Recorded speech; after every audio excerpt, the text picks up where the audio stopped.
Hey Buffyverse fans, Bored now back with you, and today I'm going to be talking about Buffy Season 6, Episode 6. It's all the way, and it's the third of the traditional Halloween themed episodes, and boy does this one have a tough act to follow. Now that guy you can shoot! What the? Hi, honey. I'm home. This is Gagnar. I don't want to fight that. Drawing the mark of Gagnar is not one of them, and will in fact immediately bring forth the fear demon itself. I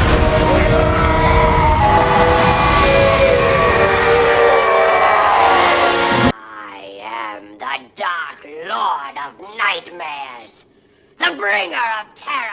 He's so cute. Who's a little fear demon? Come on. Who's a little fear demon? Don't I taunt bring the the fear terror. demon. Why, can he hurt me? No, it's just tacky. We're all going to abandon you, you know. Yeah. All the Way originally aired on the 30th of October 2001. It's directed by David Solomon and it's written by Stephen S. DeKnight. It got a Nielsen viewing figure of around about 5.23 average, and it holds an average score of 7.1 on IMDb. In the plot, Dawn discovers her crush has a deadly secret. Xander announces his engagement to Anya, finally, and Tara worries about Willow's reliance on magic. This is a Dawn-centered episode, and that's probably some of the best stuff. Fun fact, this was actually my first ever episode of Buffy that I watched randomly on the Sci-Fi Channel years ago. The first one I watched all the way through anyway. It's a solid enough episode. It certainly doesn't live up to the other two Buffy episodes, Halloween from Season 2 and Fear itself from Season 4. They are much stronger episodes.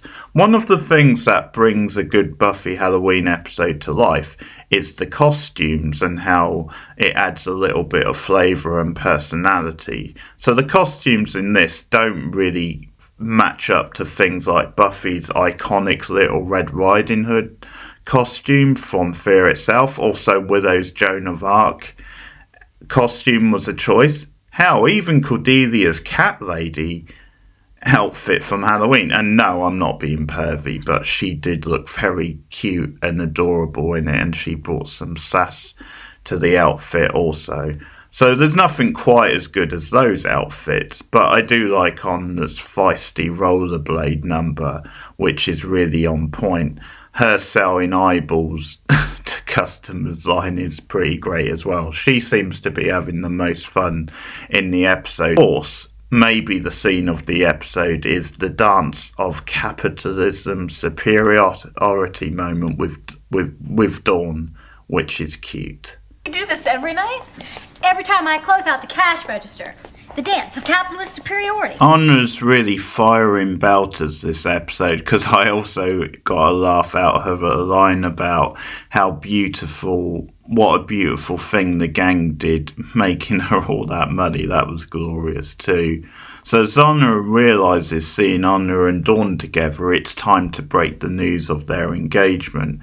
And it's a very moving scene and one of the most happiest you've seen the couple in a while.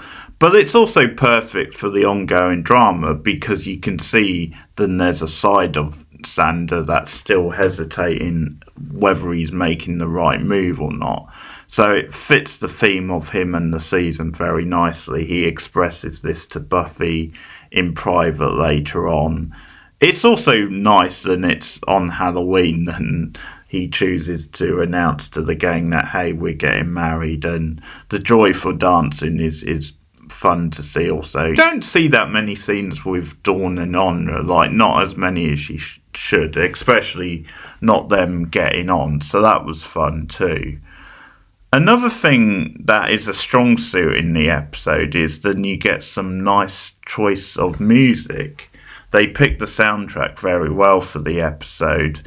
It really sets an intimate mood for the right scenes, such as the car scene involving Dawn and what's her first kiss with the boy, who at the time she doesn't realise is the vampire, and that's where the All the Way title comes from. So you get some great choices like Nico Costa's Everybody Got Their Something, Around My Smile by Hope Solodova, aka Maisie Star, and another standout is The Sun Keeps Shining on Me by Fonda, that plays in the Magic Box. The episode guest stars include Amber Tamburan, who at the time really seemed like she might go on to be a breakout star. She led her own teen supernatural show with short-lived and forgettable Joan of Arcadia running from 2003 to 2005. She also had a supporting role in Sarah Michelle Gellar's starring horror remake The Grudge, on a similar note the American remake of The Ring, and the cheesy Sisterhood of the Travelling Pants, one of the worst titles ever for a movie. But sadly, she never went on to that much of a career, which is a shame because I think she is really solid. John O'Leary is the other big guest star. He's a character actor you would have seen all over the place. He's good hammy fun as the red-herring old man with the cool toys that freak the kids out, even though his role is kind of pointless. You would know him from such things maybe as The Last Starfighter, Airplane, and All the President's Men. I particularly like his hammy line, "Time for the treats, kids. Who wants to help Daddy in the kitchen?" Speaking of Tamblyn, she's fine as Janice, but some of her dialogue and some of the dialogue with Dawn is pretty terrible. And the boys they hang out with too, they have some clunky lines. Some of this stuff sounds more like 9-year-old talk than teens, like pee my pants, cute, Lunchables, the two boys say at some point, which makes sense once you realise that they're vampires, but even so, come on. The casting of jock turned vamp Justin that Dawn has a crush on is pretty solid, I'd say. He does a pretty good job. That's Calvin Reese. He has the right look and is surprisingly charismatic. You can see why impressible Dawn Summers would be taken in by him. And I do quite like their intimate scene, their kiss. It really feels like a first kiss. And Dawn's embarrassed reaction admitting that it is her first time. It's really good stuff. And I've got to say, even though, which I'm going to get to, the main plot doesn't really hold up that well compared to some other stuff in the episode, it's all credit to Michelle Trachtenberg once again, because she does a stellar job of really carrying this stuff. It would definitely be more mediocre with a lesser actress. Dawn unwittingly getting involved with a vampire and her justifying it to Buffy as no different than her and Angel is really good fun. It's that whole thing of, yeah, but he's a good vampire and also learned from my mistakes, little sis. It's fitting too that Dawn is the one who takes Justin out. So there's something of a Scooby-Doo vibe about the climactic scene in Lover's Lane where things amp up and it's not the most amazing climax you're ever going to see. Like, there's hardly massive stakes or tension on it, but it's pretty good fun anyway. Only hurt for a second. I bet you say that to all the girls. Giles?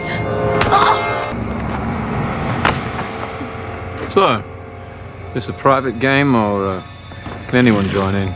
Were you parking? With a vamp? I didn't know he was dead. Living dead. Shut up. How could you not know? I just met him. Oh, so you were parking in the woods with the boy you just met.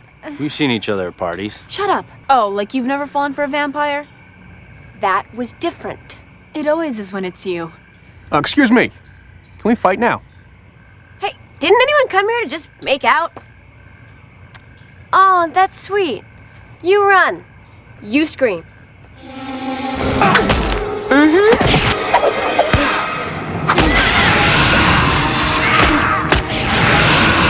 You're malfunction, man! Halloween, you nit. We take the night off. Those are the rules. Me and mine don't follow no stinking rules. We're rebels.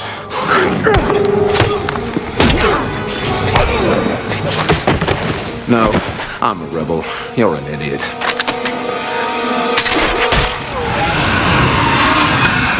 Give the lot of us a bad name. So the main problem with the episode is then the main plot involving Dawn just isn't that compelling or that interesting. It feels a little bit overly cliched and cheesy, although the theme of Dawn coming into adolescence, and as I said, the scenes with her and Justin are pretty effective. The other big problem is that the antics of the old guy just feels too on the nose, and it feels that the episode's trying too hard to convince you that he could be the threat. He doesn't really need to be in the episode, then he's a red herring that they decide to stick in the middle. I guess also because some of his stuff, it's like a crazy old guy on Halloween. So he's eccentric and a little bit creepy, but he's not actually a cold-blooded killer as far as we know. I quite enjoy his stuff, but I do think it stands out too much as a red herring and not a convincing one. So some decent building blocks in the episode for the Willow Terror future drama which is coming. Amber Benson doing some standout acting and rocking a really cool red jacket, I'll say, which is in the image up on the screen now. I enjoyed their scene together at the Bronze with them looking for Dawn, and you get a little bit of casual flirting as well. So at this point the relationship is still on steady grounds at least, and this is a setup partly for the iconic musical episode which is coming next. By the way, before I round this one up, a couple of other notes is Buffy's cruising for a SmackDown line is probably a direct reference to the WWE show which was showing on Buffy Network UPN at the time. The beautiful people, the beautiful people, the beautiful people. SmackDown. Sunday at 8. Indiana's watching UPN 23. On another pop culture moment, Janice seems to be referencing a Woody Allen film where she says crime and misdemeanors.